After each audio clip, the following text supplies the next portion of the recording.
Ms. Executive Director of National Professional Teachers Organization, Mr. Basil Manuel. Thank you very much, Dr. Dolop. My pleasure, my brother. Thank you. Mr. Manuel, how are you doing? Fine, thanks. And yourself? I'm very well, thank you. Following on what Mr. Dolop was saying about these schools that are being burned, what is your general reaction as the National Professional Teachers Organization? In fact, we view it as treason. It is treasonable when you steal from the people of the country. It is treason when you rob a generation of the right to go to school. And as Dolopi was saying, we are not robbing government. We are robbing our own people. We are stealing from our own children. And these people are within our communities.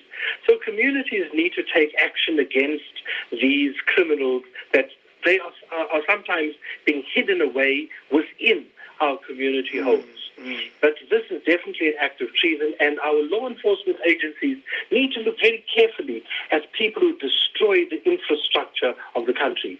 This country cannot afford to rebuild 180 schools when there's a need elsewhere where people don't have a school. And that is what makes this a double tragedy.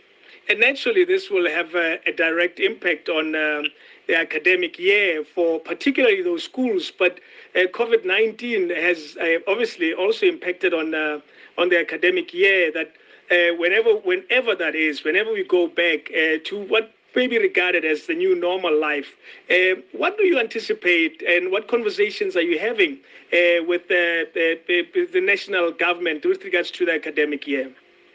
Absolutely. Look, first of all, those kids whose schooling has been disrupted additionally by the burning down of schools.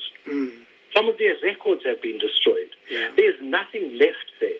And that starts a whole new ball game. But to move further, COVID-19 has come at a time when it seems as though the world has turned its back on us. We've been slapped with so many different things. And of course, the teaching hasn't been spared. But to talk about our teachers, our learners, and what we are doing.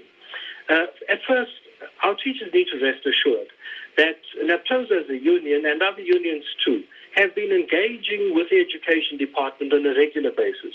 We are looking at scenarios. We are trying to see what are the what-ifs. If we return in April, at the end of April, if we return at the end of May, what do we salvage? How do we salvage it?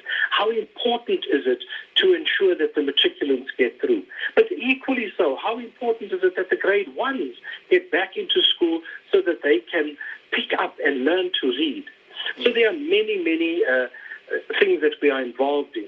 We have been involved in some of these online workshops, etc., and advising as well, looking at the curriculum and making proposals around the calendar. Importantly, we've proposed that we should have 2 terms after we go back and not even bother about what is left of the current calendar. Because what we do know is that our teachers are anxious. And that is why they are clinging on to every bit of information which they see on social media. Tragically, 90% of that is false information. But one can understand that people are searching for answers. Our teachers are worried about their own conditions and well-being. Returning to school when you yourself is not in the best of health means that you're putting yourself in the front line to become more ill. There are thousands of teachers who are immune compromised. There are thousands of children who are immune compromised. So the decision to return has to consider all these nuances, all these things that are so important in the lives of our teachers. And we will not simply just rush to open a school.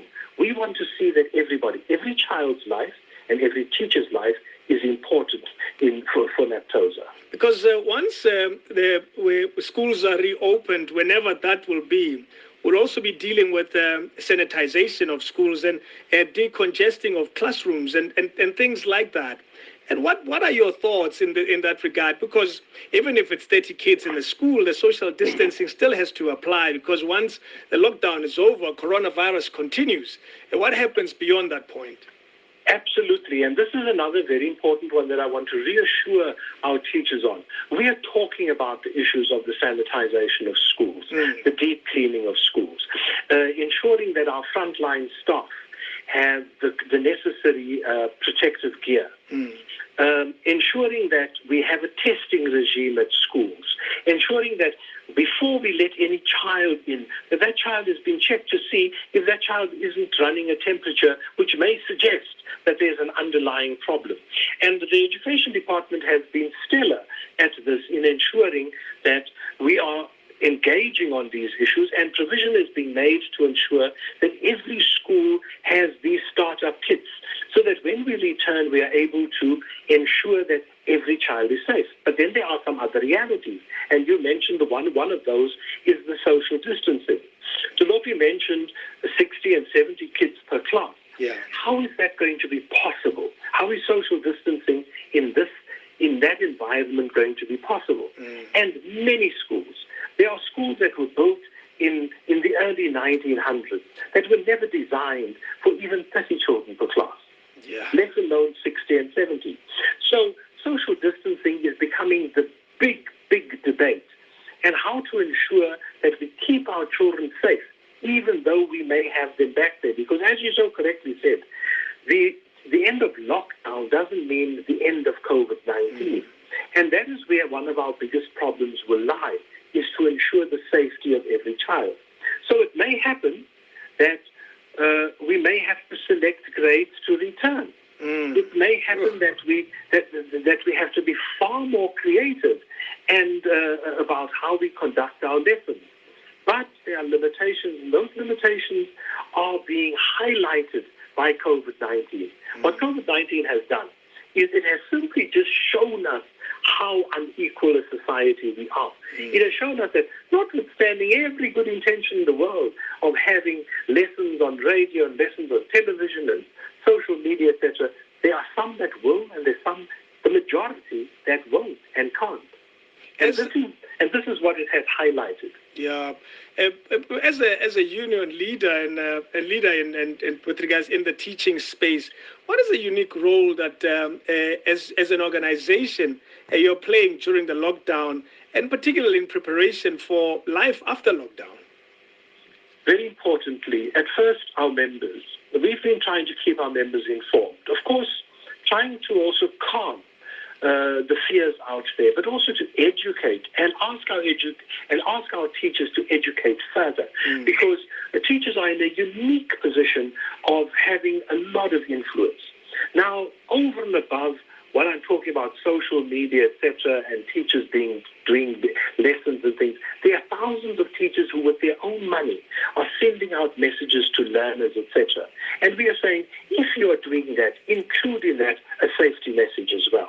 Then, of course, we are very actively ensuring that the interests of our teachers and our learners are being looked after in these conversations with provinces and with the national department, to ensure that there isn't any wild card idea that thinks that the matric exam is more important than the life of a child, or that covering up the days of schooling is more important than the health of a teacher. We've got to find the balance there. And that balance isn't always easy, neither is it always appreciated. But it is absolutely necessary that we play this middleman to ensure that there's a balance between what we know should be done and what we know can be done. It's a difficult time for everyone, parents, teachers, and learners, I can only imagine. And obviously, you as leaders in the sector, it's anticipated that there'll be a briefing by Minister of Education with regards to the small details related to the academic year. So naturally, we'll all wait and see what happens in that regard. And I wish you well. And I say to you and your fellow teachers that, you know what, let's hold on to this very difficult time and come up with innovative ideas that will put our learners in the forefront. You have said it, and you said it very well. The inequality of our country has been unmasked in its most shameful way, and we face it right now. I'd like to say thank you again. I appreciate any last words. Yes, I want to say to teachers and to parents in particular and children, let us not panic. A curriculum we can catch up on. We can make up time, but we can't make up the loss of somebody. True. So let us not be rushing and panicking and running into the wrong direction. There are many people looking after your interest. You also must join in looking after